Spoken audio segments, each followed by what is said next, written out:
The Peloponnese, located on the southern part of the country, is the most popular region of the Greek mainland, with many undiscovered treasures.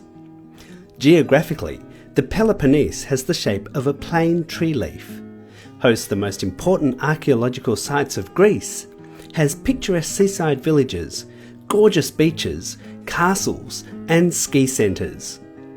The Peloponnese is an all-year-round destination, and with our 10-day tour program of the Peloponnese, you get to see the highlights. Here's what you'll discover on our popular 10-day tour of the Peloponnese. Day 1. Starting from Athens, we drive westwards along the scenic coast of the Saronic Gulf, until we reach the Corinth Canal, with its breathtaking views, where we make a short stop. Shortly after, we reach the ancient town of Corinth, where St. Paul lived and preached for 2 years.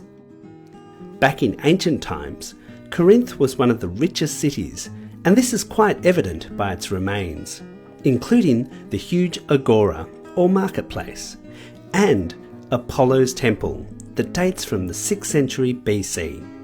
Once we complete our visit of the ancient town of Corinth, we will drive on to Mycenae, the Homeric city of the Atreides, the city rich in gold of the ancient poets, where we will visit the Lion's Gate, the Cyclopean walls, and the royal tombs.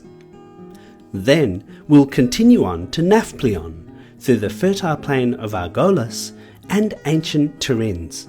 Set on a bluff in the centre of a plain, the fortress of Tiryns is a Cyclopean structure dating from the 13th century BC. The first day closes in Nafplion, the first capital city of Greece in modern time. We stop at a traditional hotel located on the top of the old city just under the castle. Day 2. After taking our breakfast, we will visit the castle of Palamede, and then you'll have some quality time for shopping in Nafplion, where you will find many traditional shops and boutiques, or enjoy a swim in the crystal waters under the castle. Later in the afternoon, we will drive to Epidavros to visit the ancient theatre from 4th century BC, famous for its acoustics. And then we'll return to Nafplion. Day 3. We leave Nafplion in the morning through central Peloponnese.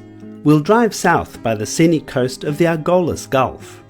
From the town of Astros, we will turn to central Peloponnese, also known as Arcadia, through the village of Agios Petros, with a short stop. And then we're off to Caries on the slopes of the Mount Parnon. Shortly after, we will arrive in Sparta. The modern town was developed in the reign of King Otto after 1834. We'll visit the archaeological site, the Acropolis and the theatre of ancient Sparta, and then on to visit the medieval state of Mistras. Day 4. We leave Sparta behind us for Monemvasia, which is built on an island rock attached by a causeway to the mainland. On the way, we will visit Githio, a seaside town, the port of ancient Sparta. Then we drive on to Areopolis, a large village with taverns in the typical Maniote style, tower houses and churches. We'll visit Varthia, forsaken by almost all of its inhabitants. Varthia and Kita are the most impressive of the tower communities, which are characteristic of the Mani. We will end the 4th day at Areopolis. Day 5. We will drive down the west coast of Mani to the Diros Bay. At Diros are 2 caves which were explored after the Second World War. The largest, called Glyphada, is one of the most spectacular natural sights in Greece. We'll visit the caves and museum of Diros.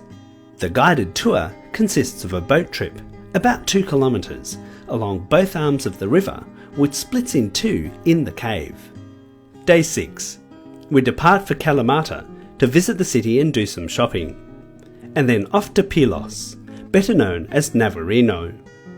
The focal point of Pylos, near the port, is 3 Admirals Square, which is shaded by trees and bordered by arcades, a small archaeological museum, cafes and taverns. Later in the afternoon, we'll visit Methone, the watchtower of the Eastern Mediterranean, and stay in Kalamata for the night. Day 7. We leave for Olympia, driving along the coast of the Ionic Sea. On the way, we will visit the ancient Messenia, one of the nicest and biggest archaeological sites in Greece. We arrive late afternoon in Olympia. Day 8. We visit the ruins of Olympia, the sanctuary of the Olympian Zeus, and the museum. This is the largest archaeological site of Greece, situated in the idyllic Alpheos Valley. There you will see for yourself the grandeur of the ancient sanctuary, which through the Olympic Games was a symbol of Greek unity, the cradle of the Olympic Games. Later in the afternoon, you can enjoy a swim in the hotel pool. Day 9. In the morning, we depart from Olympia for the plains of Elias and Arcadia. We take the small country road through the mountains for Collaborator, a pleasant summer or winter resort, at 750 metres above sea level, ringed by mountain peaks with a spectacular panoramic road and a famous narrow-gauge rack railway. We spend the night at Collaborator in a traditional hotel. Day 10. We take the rack railway from Collaborator to Diakofto. The narrow-gauge railway, which was built late in the last century, is a particularly bold feat of engineering. We will wait for you in Diakofto to return to Athens. You can contact us at info@passepartout-tours.gr for this program or any adjustments you want based on your own specific needs. Passepartout Tours. We make your travel dreams come true.